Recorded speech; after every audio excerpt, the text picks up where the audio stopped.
1. e4, Walther starts with the most popular opening move. 1. c5, Fischer responds with his beloved Sicilian defense, immediately creating an asymmetrical position and seeking a complex fight. 2. nf3, the most common and best reply. 2. d6, Fischer enters the main lines of the Sicilian. 3. d4, White strikes in the center, opening the position. 3. cxd4, Black exchanges a flank pawn for a central pawn, gaining a central pawn majority. 4. nxd4, the knight takes its post in the center. 4. nf6, Black develops and puts pressure on the e4 pawn. 5. nc3, White defends the pawn and continues development. 5. a6, the Najdorf variation. Fischer's signature system. This move prevents nb5 and prepares queenside expansion with b5. 6. bg5, the classical main line, or English attack setup. White pins the knight on f6 to put pressure on Black's center. 6. e6, Fischer breaks the pin and prepares to develop his kingside pieces. 7. f4, a very aggressive move. White stakes a claim in the center and prepares a kingside pawn storm. 7. b7, developing the bishop to a solid square. 8. qf3, this move prepares to castle queenside and supports the attack on the kingside. 8. nbd7, a flexible developing move. The knight can go to b6 or c5 later. 9. Opposite side castling is declared. The game will be a race. White attacks on the kingside, and Black must generate counterplay on the queenside or in the center. 9. qc7, the queen develops to a useful square, controlling the c-file and eyeing the center. 10. bd3, a good developing square for the bishop, aiming at the kingside. 10. b5, Fischer begins his queenside counterattack as planned. 11. bxf6, Walther decides to trade his bishop to disrupt Black's pawn structure and weaken the dark squares. 11. nxf6, Fischer recaptures with the knight to keep his pawn structure intact. 12. rhe1, White brings his last piece into the game, adding pressure to the e6 pawn. 12. bb7, the Najdorf bishop is developed to the long diagonal, where it will exert pressure on e4. 13. kb1, a useful prophylactic move, moving the king off the c-file where it could be subject to checks. 13. rc8, Fischer increases the pressure on the c-file. 14. g4, the pawn storm begins. White launches the attack against Fischer's king. 14. nd7, the knight steps aside to make way for the f-pawn and to prepare a jump to b6 or c5. 15. g5, the attack intensifies. White is trying to rip open the kingside. 15. nb6, the knight heads for the c4 square, a classic Najdorf idea to disrupt White's coordination. 16. f5, White breaks through in the center, challenging the e6 pawn. 16. e5, Fischer is forced to block the center, but this weakens the d5 and f5 squares. 17. f6, a powerful pawn sacrifice to shatter the defenses around the Black king. 17. gxf6, forced. 18. gxf6, White's pawn on f6 is a massive thorn in Black's side.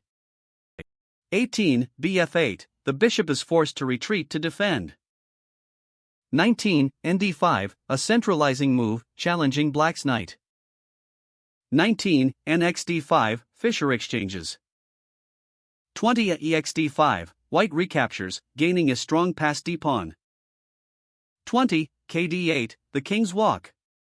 A famous Najdorf theme. Fischer realizes his king is unsafe on the kingside and begins a journey to the relative safety of the queenside. 21. nc6+, a brilliant positional sacrifice. White gives up the knight to create a monster passed pawn on c6. 21. bxc6, forced. 22. dxc6, the passed c-pawn is now a major strategic factor.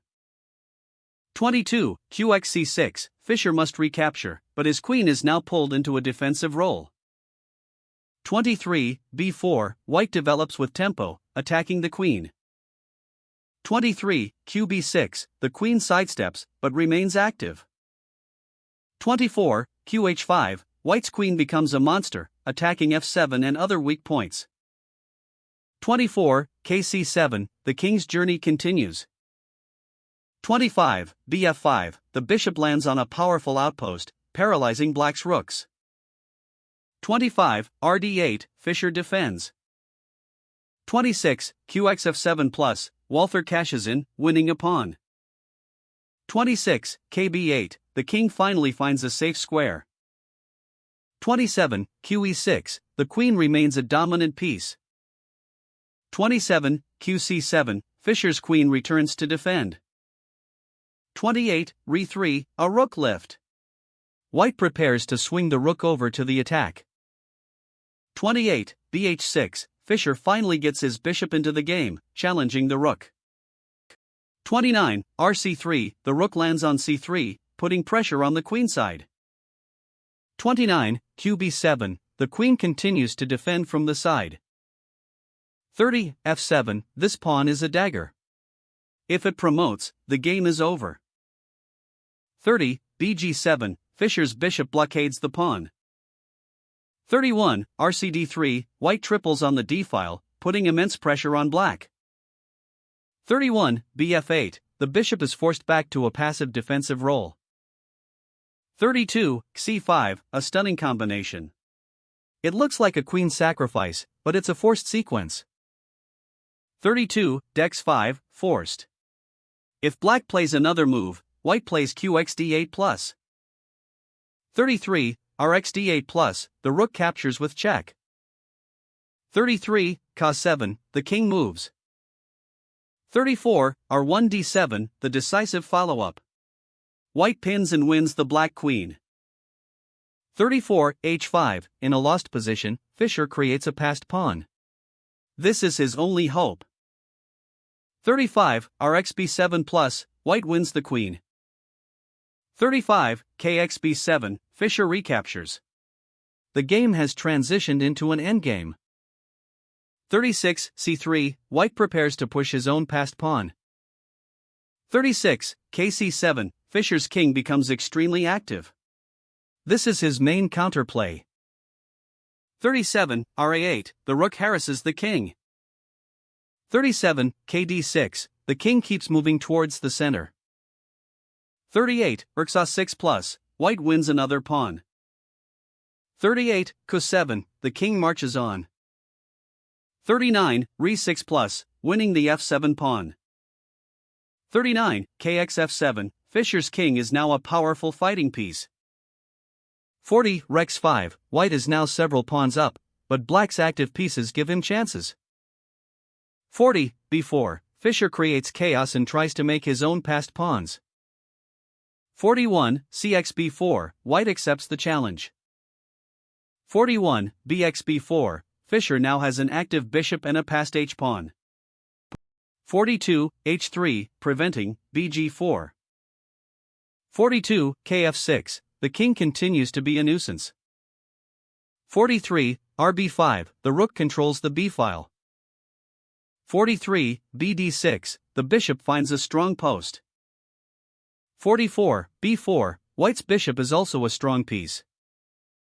44, Re8, Fischer activates his rook. 45, RF5+, check. 45, KG7, the king sidesteps.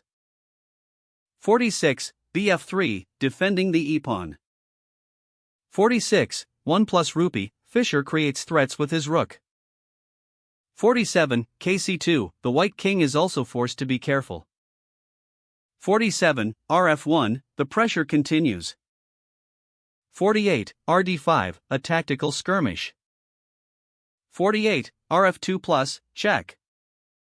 49, RD2, Walther offers a rook trade.